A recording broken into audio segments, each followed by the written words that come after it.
it seems like Tom Holland Spider-Man will have to wait just a little longer before he swings back into theaters for his third film after Marvel Studios and Sony announced further delays thanks to the theatrical shutdown brought about by the C word that you can't really say on this platform. Anyway, let's get into the new dates, everything we know about the sequel, as well as what the delays mean for other movies in the Spider-Verse. Although the Web-Slinger's next outing was originally slated for July 16, 2021, the movie has been pushed 4 months, replacing Doctor Strange in the Multiverse of Madness on November 5, 2021. The Benedict Cumberbatch sequel has been pushed back to March 25, 2022. Surprisingly, Taika Waititi's Thor: Love and Thunder will actually arrive a week earlier than originally planned, moving up to February 11, 2022. That gives Marvel fans a total of 4 MCU movies in 2022, since Ryan Coogler's Black Panther 2 is currently aiming for May 6, while the Captain Marvel sequel starring Brie Larson will arrive on July 8th. And yes, The New Mutants was also pulled from Disney's slate. Does this make it the unluckiest movie in history? Quite possibly. In a recent interview with Jimmy Kimmel, Tom Holland explained that he and Mark Wahlberg were both sent home from the Berlin set of Uncharted 1 day into filming because of the shutdown, and isn't sure about when he'll continue filming the long-awaited video game movie. He went on to explain that it isn't clear if he'll go on to finish Uncharted first before starting work on the Spider-Man sequel, but mentioned that the scripts for both movies are fantastic. But the star reminded audiences that he's been playing Peter Parker for a few years now and said he could play him tomorrow, so it sounds like he's ready whenever Sony and Disney give him the green light. Given that Uncharted's release date has been moved up to fill Spider-Man 3's July 16 slot in 2021, it would make sense for Holland to shoot his role as Nathan Drake in the video game adaptation first.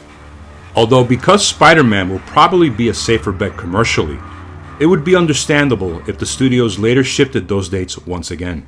Don't worry, Uncharted fans, the film won't directly adapt any of the critically acclaimed games. Instead, the star will be playing a younger version of the adventurer with his co-star Mark Wahlberg at his side playing his mentor and father figure, Victor Sully Sullivan. The Spider sequel will most likely see the hero dealing with the consequences of having his identity revealed to the world at the end of Spider-Man Far From Home by Jake Gyllenhaal's Mysterio. While the villain seemingly died at the end of the film, his taste for the theatrical combined with his optical illusions could lead to his return, with many fans already speculating that Mysterio could resurface as part of the Sinister Six in a future movie. But fan suggestions about how Peter could escape the danger of his identity being outed have included everyone from a notorious blind lawyer in Hell's Kitchen to a cameo from She-Hulk herself. Jennifer Walters is a lawyer after all, and will debut in a Disney Plus series of her own within the next year or two, making a big screen introduction a great way of teasing the show. Speaking of Spider-Man villains, Jared Leto's Morbius has been shifted to March 19, 2021, while Tom Hardy's Venom sequel has been pushed back to June 25, 2021, the date originally held by Matt Reeves' The Batman from Warner Bros. For those following the symbiotic sequel, it came as no surprise that the official title was revealed as Venom: Let There Be Carnage, referencing Woody Harrelson's villainous role as the twisted serial killer Cletus Cassidy and his alter ego.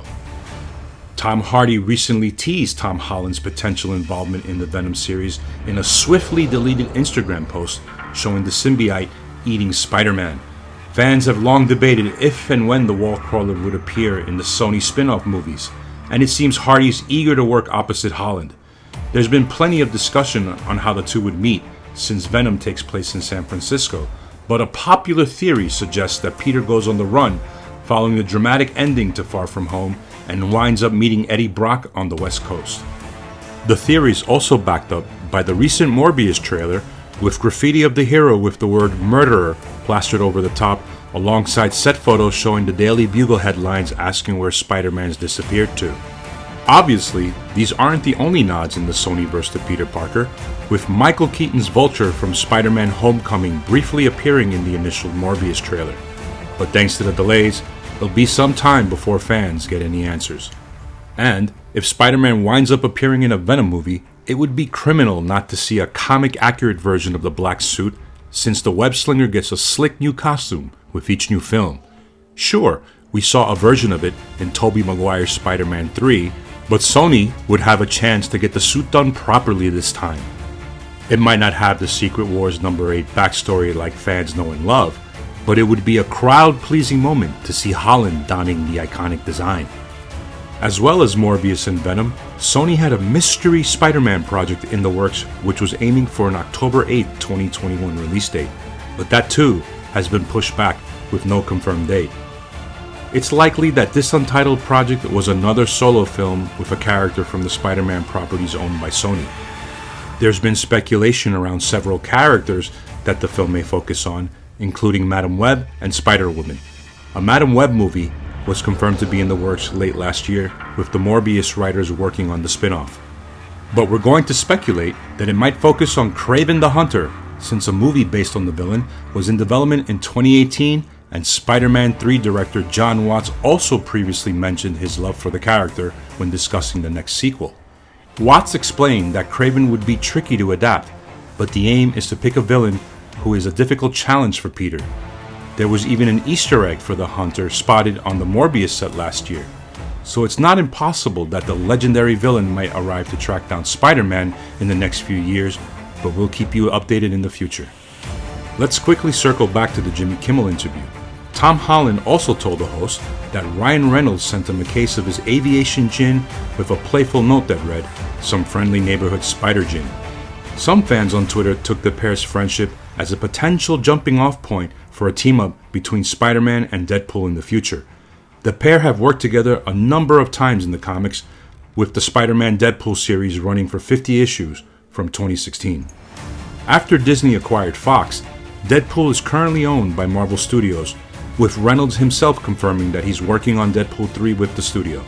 Although, since it's not clear how mutants will become part of the Marvel Cinematic Universe just yet, we'll have to wait and see how that plays out. During a holiday appearance on Live with Kelly and Ryan, Reynolds told host Kelly Ripa and Ryan Seacrest, "We're working on it right now with the whole team," said Reynolds. "We're over at Marvel, which is the big leagues all of a sudden. It's kind of crazy. We're going to rip the Band-Aid off and tell you yet another highly anticipated Spider sequel has also been affected by the current situation. The sequel to Spider-Man Into the Spider-Verse has been delayed until October 7th, 2022. According to Amy Pascal, the film will focus on the growing relationship between Shameik Moore's Miles Morales and the alternate version of Haley Steinfeld's Gwen Stacy that fans saw in the first film. Hopefully, it'll also feature an appearance from Oscar Isaac's Miguel O'Hara, aka Spider-Man 2099, since he cameoed in the post-credits scene of the first film. Producers Phil Lord and Chris Miller even expressed an interest in seeing Silk show up. For those that haven't read the comics, Silk's a former classmate of Peter's who was also bitten by the radioactive spider and received similar powers. During the brief split between Sony and Disney last year, Sony Pictures announced that they were working on 5 to 6 Spider-Man related shows. Gina Prince Blythewood, the co-writer and director of the now cancelled Silver and Black movie, told The Hollywood Reporter that there's an idea that it could be retooled for television, even suggesting that Disney Plus was a possible way of distributing it as a limited series. Sony has been looking at getting Black Cat and Silver Sable on the big screen for years, so it would be interesting what a team-up series between these two could look like in a post-Marvel Netflix world. But fear not, true believers. It may be some time before we see the return of Tom Holland's Web-Slinger, the MCU, and the Spider-Verse, but Spider-Man is one of the most profitable characters and IP for both Sony and Disney. He'll always return. Remember, Spider-Man Far From Home made over $1 billion worldwide in 2019. And we'll still see the hero reunite with some of the other MCU heroes, with the updated Sony-Disney deal agreeing to his appearance in another team-up movie of some kind. The most obvious candidate is Avengers 5, but with all the younger heroes like Cassie Lang, who becomes the hero stature in the comics, Miss Marvel, and Kate Bishop on the way, maybe we could see Peter join the Young Avengers. Although, what the future holds for the Web-Slinger after that is up to the multiverse. Thank you for watching this video. Make sure to keep an eye on Heroic Hollywood for all the latest entertainment news. Be sure to subscribe to the channel and let us know below in the comments what you're most excited to see from Spider-Man and his amazing friends in the future. Thanks again, until the next video.